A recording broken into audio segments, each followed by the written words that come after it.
welcome back, faithful politics listeners and viewers. If you're watching us on our YouTube channel, I'm your political host, Will Wright, and I'm joined by your faithful host, Pastor Josh Burtram. How's it going, Josh? Doing well. Thanks, Will. Hey, and this week we are delighted to have with us Jordan Green. He's an investigative correspondent based in Greensboro, North Carolina, who covers right-wing extremism for Raw Story. His work's been featured in a host of publications, including the Washington Post, Daily Beast, The Nation, In These Times, Sojourners, and many more. And he's here today to talk with us about, wait, is this right? Nazis? So welcome to the show, Joshua. Nice. Or I'm sorry, Jordan. My apologies. Yeah, Thank you, great Will. to be here. Thank you for having me, Will and Josh. Yeah. So I guess I would be remiss if I didn't ask, like, we're here to talk about Nazis, but weren't the Nazis defeated like in World War II? Like, why are we talking about Nazis? Yes, they were. And then there was an American Okay. Nazi Party that was founded not too long after that. Yeah, I mean, this is a continuous history. Where I live in Greensboro, there was notoriously a massacre carried out again by a coalition of Klansmen and Nazis against labor and anti-racist activists who were members of the Communist Worker Party. For those who don't know, the Nazis attacked the beginning of this march in a black public housing project in Greensboro. The killings were carried out on video cameras, and the Nazis and Klansmen were acquitted in 2 criminal trials on the self-defense because although the Nazis fired the first shot, they were warning shots into the air, and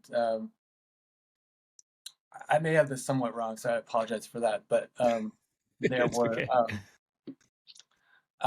there was a self-defense, successful self-defense strategy, and I mean, Kathleen Belew has written about the Greensboro Massacre was kind of the beginning of the revolutionary white power movement when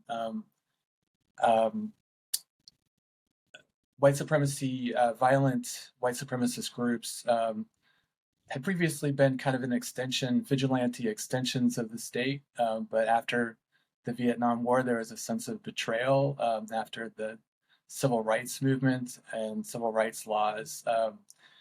White supremacists decided they had to overthrow the United States government. And so the groups that I have been writing about are the heirs of that legacy. And, you know, it continued through Timothy McVeigh with the Oklahoma City bombing and the various mass shootings, massacre carried out by Dylan Roof. So sorry, I tried to summarize as you're doing just fine. Yeah, because the majority of your reporting, and specifically kind of what we are having you on today to talk about is sort of this new faction of neo-Nazi group. So maybe you can talk a little bit about that, like the I don't know, 2119 Blood and Soil crew.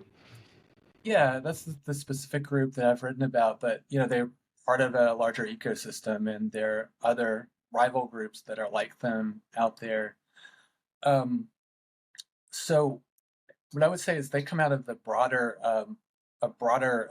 neo-Nazi movement that has emerged since January 6th, called the Active Clubs. The founder of the Active Clubs, Robert Rundo, is actually charged with inciting a riot, and a judge in California, federal judge, actually threw out his case. But in any case, they are kind of the more violent and extreme aspect of this Active Club movement. They're a lot younger, teenagers, people who came of age or were adolescents during Donald Trump's first campaign in 2016. And there's been a lot of kind of pushback against the MAGA extremism from January 6th due to the prosecutions. And so these more violent and more extreme groups are kind of moving into that vacuum. And just to kind of wrap up, the activity that I read about is hate crimes, but vandalism attacks targeting Jews, African Americans, LGBTQ folks. It's important to say, though, that they aspire to more extreme violence because their online chatter is valorizing mass shooters and industrial sabotage. They're part of an accelerationist tendency in the white supremacist movement that rejects elections and political solutions to achieve their objectives. They feel like they need to bring about a collapse of American society. So that's how it kind of. So, that's fascinating and horrifying at the same time. What? So take a step back again, because I think the history is really important here for people who are listening to our show to understand kind of what's really going on. You're talking and I'll kind of summarize it and then have you speak on a little bit more of the history. What I'm hearing is that there's this new kind of surge of different hate groups that have, in particular, come into existence since the 2016 Donald Trump election, and then maybe even been accelerated after the 2020 election. Mhm. And these groups are violent, or at least aspiring to violence. And there's this major goal, this kind of endpoint that they're going, where it's to essentially create a collapse of society that then creates a race war that then drives everyone who's not Anglo and white out of the United States, and then they rebuild the country as a white supremacist country. Is that the idea? What's Yeah, the history? What's the overall goal, and how has this come? How have we come to this place here in America? yeah, great question. And the I think you summarized the goals pretty well. And it goes back to I always cite Kathleen Belew. She wrote a really excellent book called "Bring the War Home" about the White Power movement and the aftermath of Vietnam. She writes about in 1983 there was kind of a convergence of revolutionary white power groups, and um, so their goal is to create a white ethno-state. They see it as incremental. They don't believe it's really, and they're right. It's not realistic to think they could just flip a switch and take control of the United States government. So they want to kind of create uh, just establish influence in rural, predominantly white areas like the Pacific Northwest, Appalachia, the Ozarks, and then kind of build a white ethno state. So they see the necessity of breaking apart the United States. And then you were asking, like, how did we get here? So after Charlottesville in 2017, there was a big backlash against what was then called the alt-right movement because of the murder of Heather Heyer. So some of the groups in that coalition became more mainstream and concerned about optics, and others took a more kind of underground terrorist approach. And then we saw the rise of Atomwaffen and the base. Those two groups were largely dismantled in 2019, 2020 by the FBI. And so you saw that kind of terrorist activity, white supremacist terrorist activity abate for a while. And then, as I was saying earlier, when the prosecution of the January 6th defendants kind of put the MAGA movement on its heels, now this terrorist wing is kind of resurgent. That's kind of the sequence that I see. Got it. And he said so this group in particular, the Twenty-one nineteen 2119. Yeah, like blood and soil. what's yeah, what's I guess what's the significance of the name, the number? Is it linked to something?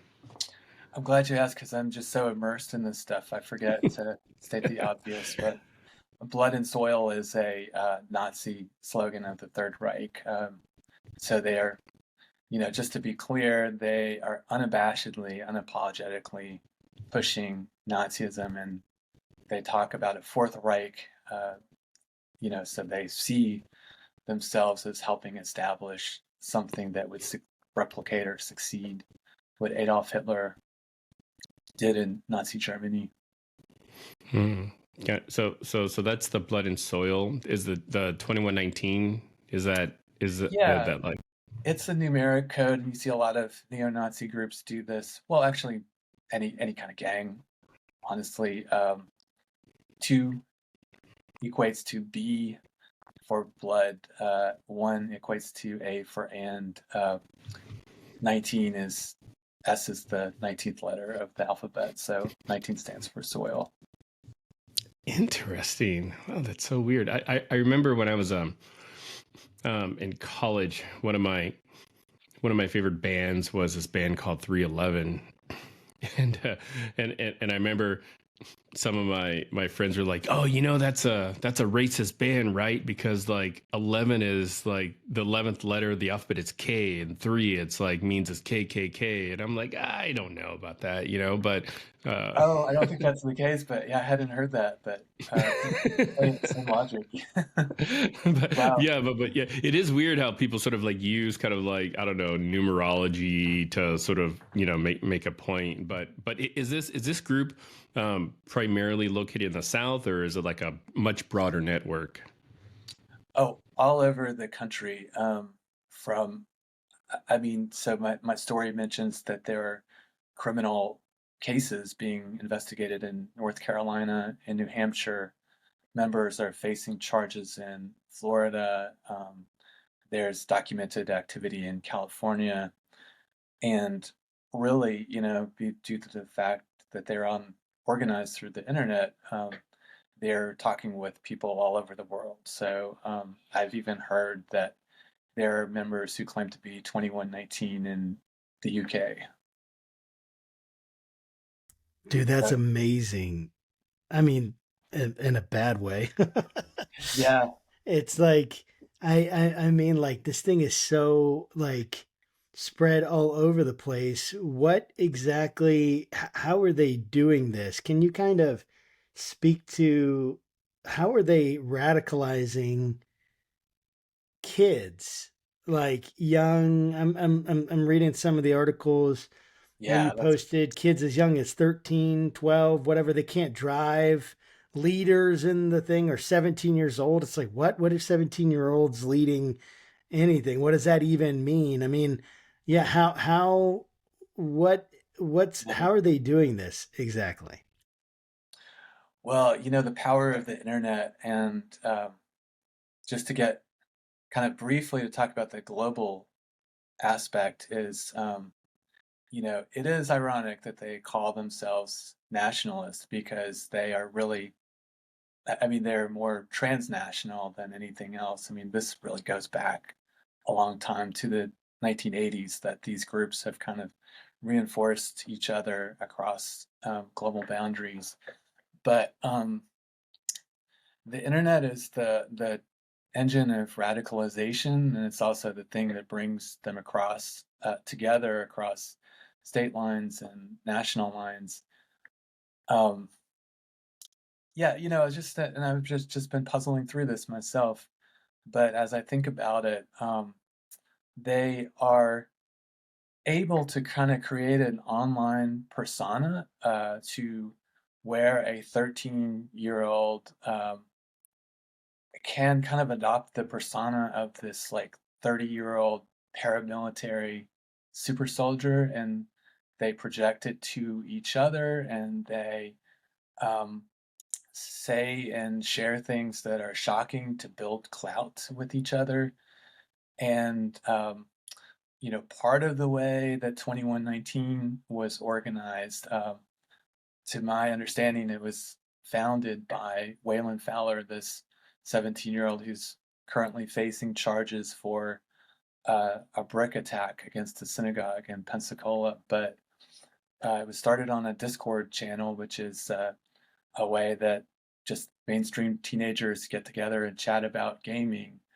And he would kind of develop relationships, invite adolescents in, and push them towards discriminatory beliefs. And then they started this new thing called 2119, and they push the kids to show some in real life action, to put up a flyer or spray paint some graffiti and then post it on the channel. And so I don't know. I guess it's just kind of like a feedback loop of online and in real life that that kind of carries it forward. Does that answer your question? Because it is a really complex and dynamic, and I mean, we really understand so little of it, because I feel like we've only been in this space for about 10 years, where children's experiences online. And I mean, I've talked to experts who are saying, like, the internet that you knew a year ago is not the same internet that exists. And Yeah. and it's different for teenagers than it is for us, because all of us have Yes. algorithms that show us um, what they think we want to see to keep us engaged. And one of the experts pointed out to me that when 13-year-olds come online, they don't have the history that we do going back 15 years. And so TikTok or Instagram shows them what they use an algorithm for, I don't know, like a different subset of, I don't know how it's not their It's trying to algorithm. like build like and understand what their interests are.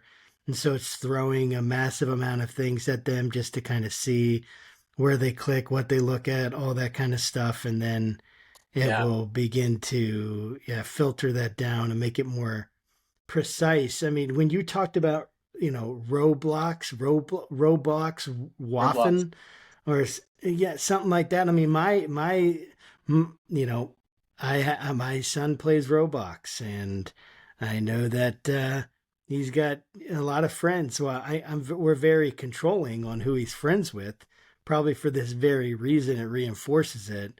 But it's like, what? I mean, is it because these platforms, they don't allow access because of, they won't take these things down because of the ripple effect it would have to other groups if they started enforcing this stuff or letting law enforcement? I mean, it's a difficult problem, because if you let Mhm. law enforcement come in and just, you give them their Telegram. I saw a lot about Telegram.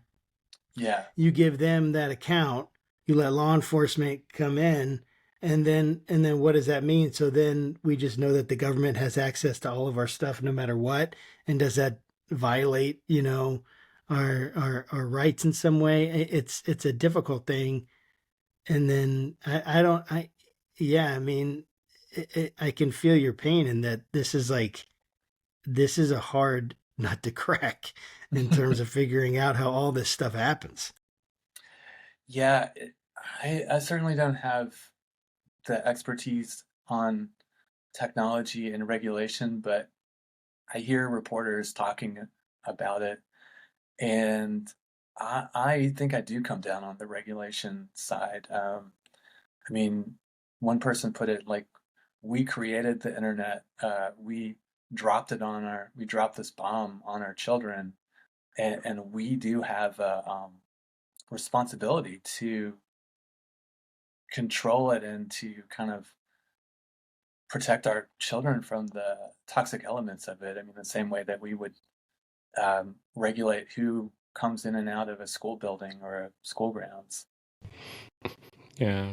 So I'm really interested in kind of like how the organization or how they decide what crimes they want to commit. I mean, I'm just thinking like is the radicalization like sort of very organic because you're kind of building this community and then you want to sort of like be one of the cool kids and and then once you kind of are a cool kid, is it like on Telegram or like, hey, who wants to meet me at this synagogue and do some crimes? Like, is it like that, or is it just basically just a one upper kind of like organic type of things that they do to try to impress everybody else?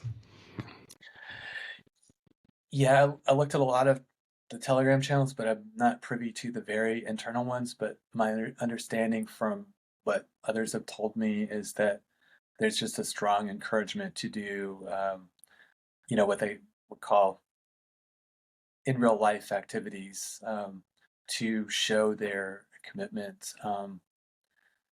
But yeah, we're talking about teenagers, so most of them don't drive, so you can imagine that it would be a lot of solo activity. And then, there is a effort to kind of get like-minded people together who are in the same geographic space. So typically what I find with these types of groups is that if they live an hour or maybe 2 hours away from each other, they'll make some effort to meet in person. And 2119's leaders have talked about like getting together in person, doing national tours to meet with the members across the country. So yeah, that is a logistical challenge when you have a group that is, a couple dozen people that spread across the United States. Then obviously most of them are not going to meet in person. Yeah, and I'm like, how are they funded? I mean, like, are they just using allowance money to buy the brick, to throw, or like to meet up with friends and whatnot?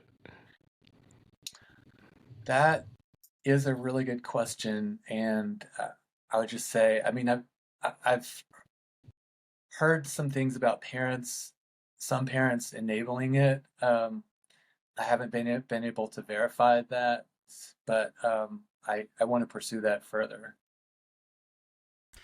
Yeah, I mean, it's fascinating to me because you have this certain group of people that are going to be number one. Like I'm thinking about the amount of steps. I'm imagining my son, and I'm imagining the amount of intermediate steps that it's going to take, that it would take to get him like radicalized in that way, and what they would have to convince him of, and what my relationship with him would be like that I wouldn't know, or there wouldn't be regulation on what he's doing, or I wouldn't be checking in, right? There's a number of things that would start happening. I know you kind of covered this in your follow-up article to of your first one on Raw's story about the parents and how the parents were reacting to all this, and the kind of, they were like they didn't know what to do. They kind of at a loss. And even seeing like most kids, once they saw the potential legal consequences, right? Kids are getting like interviewed by the FBI. If I was in high school and I got the FBI taking me out of class to interview me, that would really scare me quite a bit. And I probably would want to change what I'm doing. And I'm just wondering, like, so, excuse me, this 2119, right? It sounds like it's, it's a small group of people. Obviously, small groups of people can do big damage. They can do terrible damage. They have asymmetric information, so law enforcement don't know to potentially what they're planning, and you have protection from rights and things like that, where you can't just go in and get their phone without a warrant, or go and there, it makes it more difficult for potentially law enforcement to predict these things, find these things. What is this like? Why is this so interesting to you, this group? And how does this like, what connection does it have even to the larger issues that are like, I mean, again, it's not as if I'm saying that their potential violent acts are not important to cover or to understand or anything like that, but how does this connect to the broader movement that you're seeing, and what's really concerning you and driving you to look at and investigate this group, besides the fact that it's just terrible stuff they're saying Yeah. and doing, but what's driving this interest in reporting Well, this and making sure people know about it? well, yeah. I mean, what drove my interest is just when I started looking at the string of vandalism incidents and hate crimes back in this spring of the past year, and then seeing this group's name attached to it. So I was interested in what appears to be um, like a coordinated criminal enterprise. And I'm concerned that it's attached to a larger movement, the active club movement, that is very aggressive and kind of growing. And their ambition to, or their interest in these more extreme forms of terroristic violence. But as I was reporting it, I mean, the earlier part of your question, you were talking about the internet radicalization, and as I was reporting it, I mean, that suddenly became more important to me. That's not why I started reporting it. But yeah, I mean, in terms of the internet radicalization of children, um, I do think it's important to mention that neo-Nazi activity is just one subset of internet radicalization. There's a really good article that came out the same day as mine by Mac Lamoureux at Vice News, and it's about online self-harm cults that recruit children, and they, in the same way as 2119, they radicalize children, and then the children at when they become 16 or 17, then they are radicalizing and recruiting other children. Really vile stuff, encouraging children to cut themselves, and I mean, the most vile and dehumanizing kinds of activities that you can imagine. But gosh, like, my main point is that when I talked to Dana Kester, a professor at West Virginia University who studied online radicalization, she was saying, if your child is on the internet, then they are exposed to white supremacy and any other toxic content you can imagine. I mean, this is just, I think, this is where it crosses the ideological divide. It doesn't matter whether we're right or left. We have to figure out how to deal with this as a society and to protect children. And there are no clear answers. I kind of, I hear you, Josh, about limiting children's, one's child's access. I kind of myself kind of tend to take a harm reduction approach and realize that children are going to be online. I would be kind of hypocritical myself if I said just stay offline, because all of my research is and engagement right here is online. I think we need to teach children to be very wise and judicious in how they engage with the content, and be critical about what they're seeing, and not just passive consumers. Yeah, so I can imagine writing stories about neo Nazis probably doesn't make you really popular amongst that group. Because having read some of your articles, you're not necessarily advocating that neo Nazis are, full of like rainbows and unicorns. So maybe you can talk to us a little bit about some of the challenges you've had, and even, some of the attacks that you have experienced yourself just reporting on this group. Yeah, well, I wrote about it, sidebar to my piece at Raw Story. But yeah, basically, when I began investigating and reporting this story, and the 2119 members became aware that I was reporting on them, it was pretty intense backlash. They kind of trash talked me on Telegram, which I would not be, I'm kind of used to, but it escalated to harassing phone calls, warning that they were watching me, and invoking the brick there, obviously what was used to attack the synagogue in Pensacola, um, and surveillance.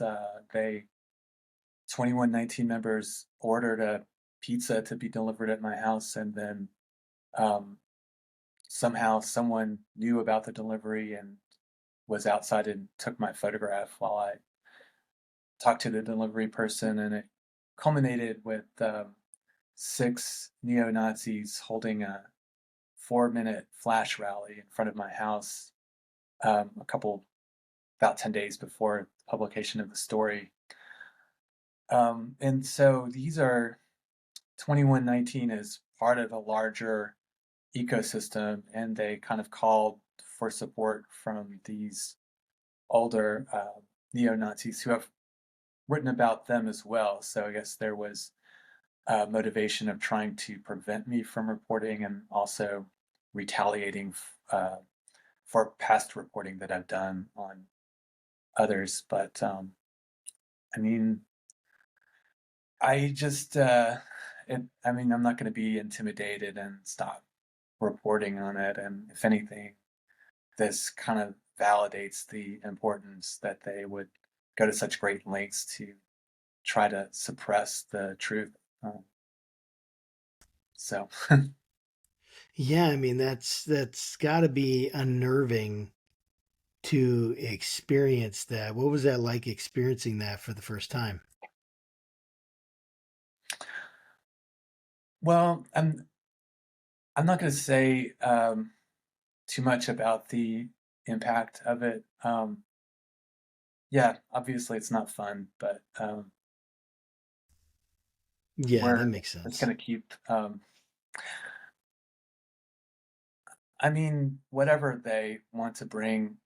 I mean, I was raised to, I was raised to ask the question, like, what would you do if the Nazis come to power, and like, how will you respond? And like, the moral question of like, do you remove the train tracks of, when they are taking people to concentration camps, or do you drop flyers from a dorm hall and take actions that would result in almost um,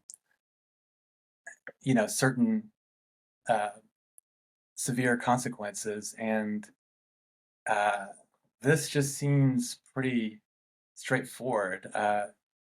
We're reporters. We're reporting on the currents and political trends in our society, and reporting without fear or favor is a fundamental aspect of democracy. So I'm not going to stop reporting on them. I know many of my colleagues are also not going to be intimidated by this kind of thing. Well, I appreciate your response and definitely support you in that. Thank Do you. you feel like go ahead. Oh, Were you saying oh no, something? just thanks. I appreciate this. Oh yeah, absolutely. I mean, if you're gonna make an impact at some point, people are not going to be happy with you, especially if you're talking about something that is important to them, for whatever reason. And it's pretty amazing that you've been able to keep this going. And so I really I do appreciate that, because we need people that are bold and are willing to speak against the evils that they see in society, and take a stand. Do you feel like the law enforcement, maybe not, do you feel like what response have they been able to have, not necessarily in your particular case, but I'm talking about more widely, how what Mhm. has this process been like for them to try to regulate this, and to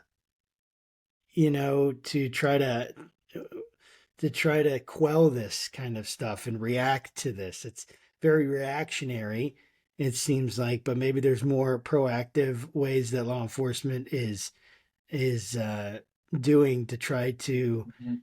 get ahead of this kind of stuff. What has been your experience? How have you seen the law enforcement respond, and what challenges do they face in this? Yeah, yeah. Yeah, I mean, law enforcement is definitely active in trying to build cases against violent extremists, and um, yeah, I mean, they prosecuted members of the base, that one of the groups that I mentioned, that had talked about in January 2020 there was a Second Amendment rally in Richmond, Virginia, where people, thousands of people, brought assault rifles into the state capitol, and these neo-Nazi groups had talked about bringing guns and shooting at people to instigate this kind of accelerationist collapse, and they were arrested shortly afterwards. Law enforcement uses informants to infiltrate these groups, and the neo Nazis know it, and there is some degree of paranoia. And I, you know, I guess they have to get the evidence to build the cases. You do worry that the informants might kind of push things further than it needs to go to try to make the case. So they're incentivized to get people to do something criminal so that they can make a case. So I don't know. It's tricky, but they're That's so, certainly aware. I mean, that sounds like so difficult and stressful to try to figure out.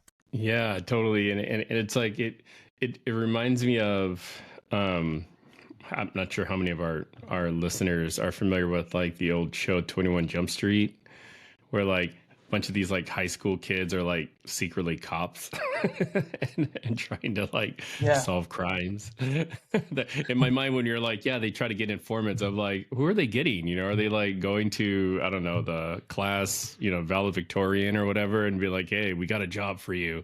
We need you to infiltrate this neo-Nazi group, which I don't know, would probably be pretty cool and fun, maybe. well, I don't know, but yeah, got from the I'm 21 curious. Like, Jump Street generation myself. okay, good, Well, good. So it's not I get lost, at it. least on the three people on this call.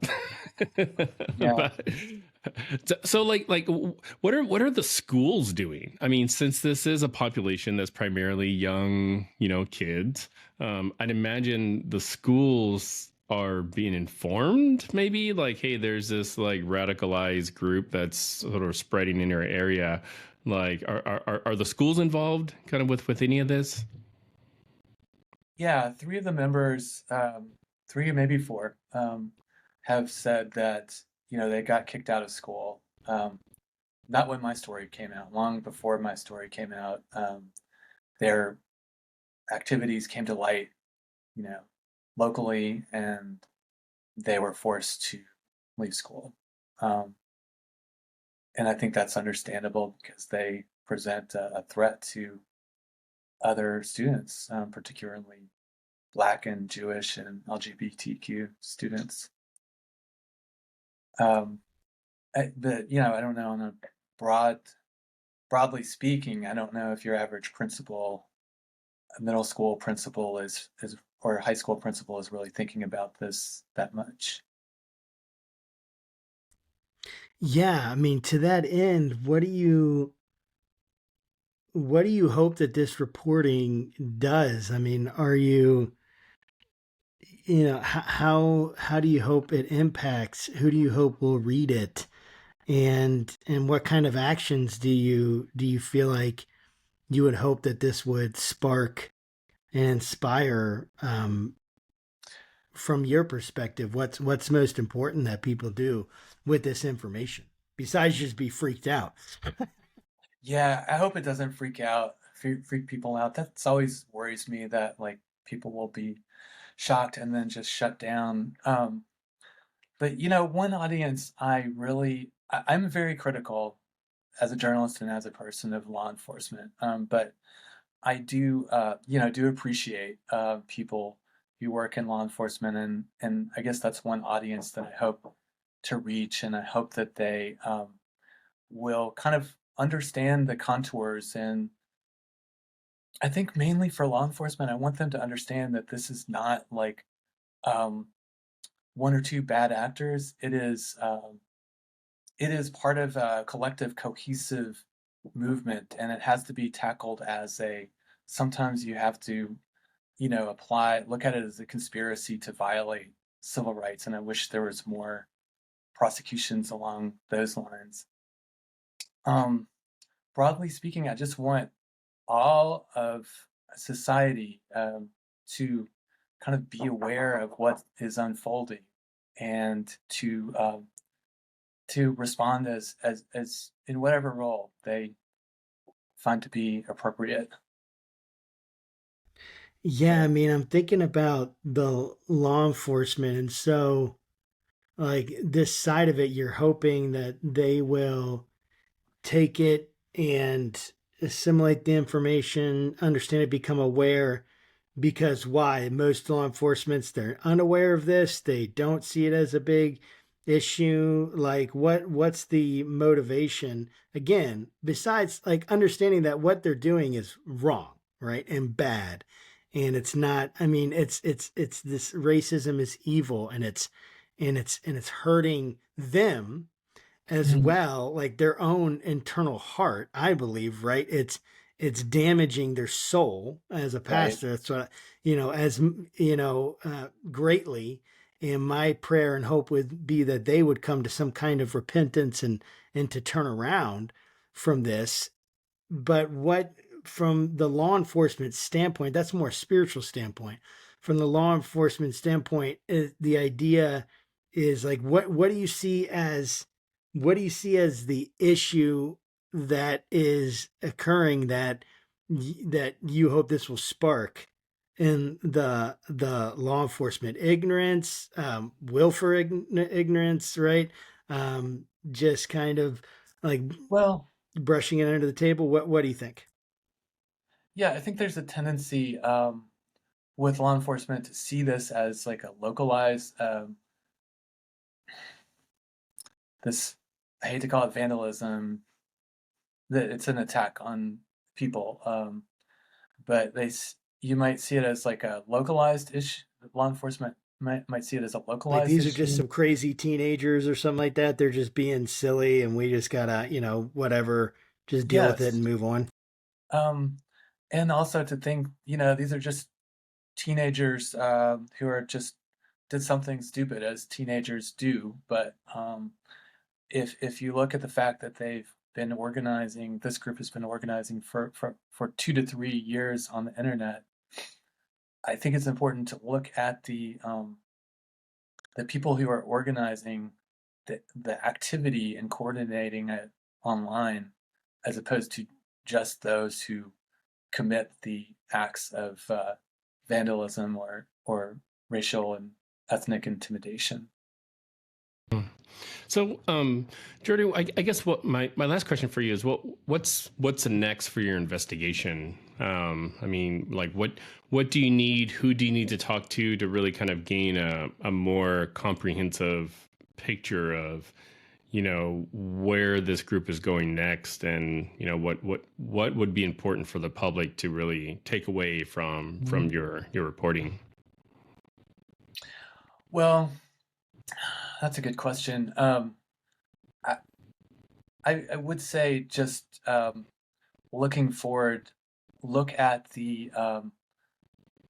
how groups, neo-Nazi teenage groups that are inclined towards terrorism, look at the hot button issues that they're going to exploit.